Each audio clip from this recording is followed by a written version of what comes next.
So today we are talking about how to decode your boss's personality. And I figured it wouldn't be really fair for me to talk about this without Danielle, since I'm her amazing, wonderful, awesome boss, right? Yes, she's perfect in every way. Every way, I work on it. So I figured we'd bring Danielle on to talk about first the big 5 personality traits, and also how do you even begin to figure out what personality traits does your boss have? So let's go over the traits, shall we? Yes, let's. All right, so I remember them by ocean. So openness is the first one, and Danielle, you should talk about my openness and how, and if that's helped you at all. Yes, so openness is really your feeling and tendency to like new ideas, adventure, change. You are very... I'm doing interpretive dance Yes. moves while Danielle explains the personality traits. So Vanessa is very, very high open, meaning that she loves change and new ideas, and often she throws us a lot of new ideas all at once, which is amazing because I am medium open. So I do have that tendency to like that, but I also like routine and tradition. So sometimes too much change can be a little overwhelming, which is why it's important for a boss to say, okay, this is what's not changing in a bigger change. And also I know, and Danielle's too nice to say this, that although I'm throwing new ideas at them and we're trying lots of new ideas all the time, sometimes if you have a high open boss, they can get very sidetracked. They can get excited about new ideas and they have a hard time following through and finishing projects that we've started. So Danielle helps rein me in sometimes, where she'll be like, that's a great new idea, but let's finish this new idea first. So if you know that your boss is really high open, you might want to be the counter, the one who's sort of making sure you're finishing things. If you have a boss who's really low open, you might be the one to bring in new ideas. Okay, conscientiousness is next. Yes, so conscientiousness is how dependable you are, how much you like organization. So if you are high in conscientiousness, to-do lists are your best friend. Oh, we love them. Post-it notes, highlighters, any to-dos, anything that you can check off. Alphabetizing. Ooh. Yes, ooh, Yeah. gets us just... I know, going. And We are both high We in are both conscientiousness. high, if you could not tell that already. And if you're low in conscientiousness, you prefer bigger ideas. So you don't like being bogged down in the details. So with Vanessa and I both being high conscientious, it works because we're both planners. We like bullet points, and so we can play off of each other in that very detail-oriented way. Yep. But if you are working with someone who is lower conscientious, the details might leave some of those out. So Yeah. talk about bigger picture things with them. Yep. And they will more likely be getting on board with that. Yeah, like I always say, if you have a low conscientious person, just the top 3 things you need to know. That's it. Yes. Like 3 things is like the magic number. So we match. That makes it really easy. Next one is extraversion. So extraversion is how you get energy from people. So if you are if you're high in extroversion, most likely called an extrovert, then you get energy from people. So when you are with people, you feel elated. You like that. It bubbles your personality up. You get energy from them. You're like, oh yes, I feel so charged. Yeah. Exactly. And so if you're low in extroversion, often called an introvert, then being with people can be a little draining. You crave downtime. So if you have a social event or you go to a networking event, all you want to do is go home, get in your pajamas, watch Netflix, and have that recharge. Maybe wear your Uggs, which I wear all yes. the time. I said everyone when we film, they can always wear their Uggs. So I think that this is for your boss. So we tend to work virtually, and that actually works because I'm very medium extroversion. I think you are... Same. Yeah, as well. And so a lot of our team members, I think, are kind of medium level, maybe low level extroversion. So we work virtually, and then when we have these big film days or we do experiments, we sort of have time to prep to get together. So if your boss loves chit-chat, loves stopping by your office, that actually fuels him or her, right? Like you have to know that that's actually a battery charging moment. If they're a low extrovert, you popping by their office and wanting to chat is actually going to drain from them. So you just want to be aware of when you want to give or take energy. That's the best way to do it. Yes, absolutely. Next one is agreeableness. Agreeableness.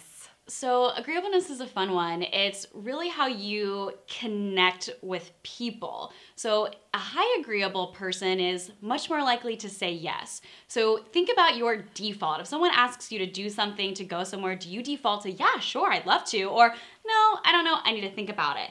That can definitely be a determinant of your agreeableness. So if you're high, much more likely to say yes, much more likely to be a team player, a go-getter. Low in agreeableness is a little more data-oriented, a little more analytical. They're the ones where you say something and they I'm going to Google that first. Yeah. A little bit of skepticism for the lower agreeable. So I'm on the lower end of agreeableness, and I know this about myself. So I know that when I get emails from my team with things, I have to give myself a little bit more time to research them, right? Because I want the data, I want to know the science. Whenever anyone has an idea, I'm always like, okay, let's look at what social media says. Let's look at the data. Let's do a poll. I'm all about surveys and Twitter polls. And so I think that also you guys know that about me. So you know that most likely I'm going to want to go to the data first. And now you guys will send me the data already.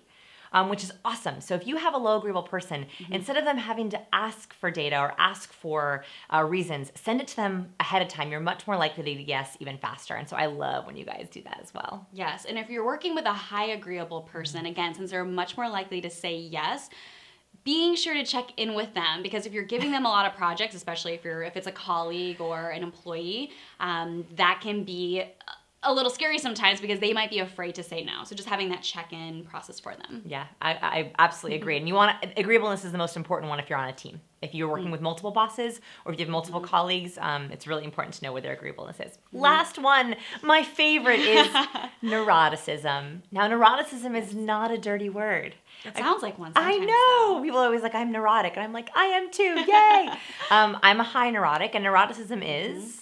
So neuroticism is your tendency to feel anxiety and how you process being worried about things. So if you are high in neuroticism or you're a high neurotic, you are much more likely to be worried about things, to be anxious about things. And what actually happens is it takes longer for serotonin to refuel a high neurotic's brain, meaning that if something bad happens, either kind of bad or sort of bad. Bad email? Bad email, someone cuts you off in traffic, it actually takes a high neurotic longer to feel better. Whereas a low neurotic is much more easygoing, laid back. It'll all be fine. They don't worry about too many things. Everything will be perfect. Yeah.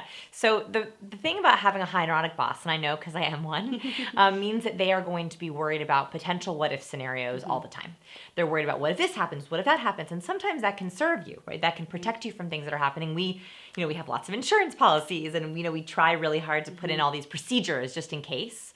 So it protects us from things, but it can also mean that we are spending a lot of time and energy on too many details or over worrying ourselves about things that are actually going to be just okay. So I think that you balance me a lot in that sense. Like, I think that that if I reach out to you. Yeah, so I would say I do consider myself a high neurotic, probably not as high as you. True, absolutely true. We're having an honest conversation here. So because I do think about those worries, I try to anticipate them for Vanessa. So if I know that I'm working on a project and Vanessa might see that and worry about it, I try to send her an email beforehand like, hey, don't panic. I'm doing this. Don't worry. It's going to be fine. And I just got an email from Danielle yesterday. I think the subject line was, don't panic. And it was like, I am doing this thing, this change. Just be aware that's happening. Because she is right. Because it's happened in the past where I'm like, what's happening? Yeah. So if you are a low neurotic, the best gift you can give your boss is worrying for them. And that sounds crazy. It's not telling them it'll all be fine. It's actually saying, I know you might be worried about this and I've already taken care of it.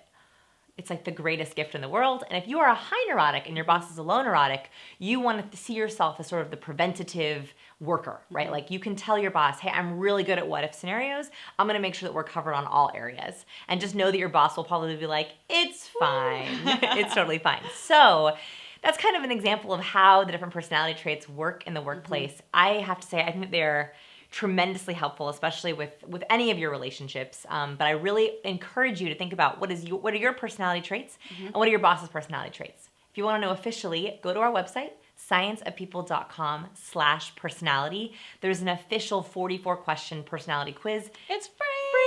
Free, totally free. So you can just take it. You can also have your boss take it. You can have your colleagues take it. If you're really adventurous, you can even have your boss take it as you to see if you can check each other's personality traits. So go take that quiz, figure out your boss's personality, and I hope you have an amazing day. Thanks from us at Science People. Bye.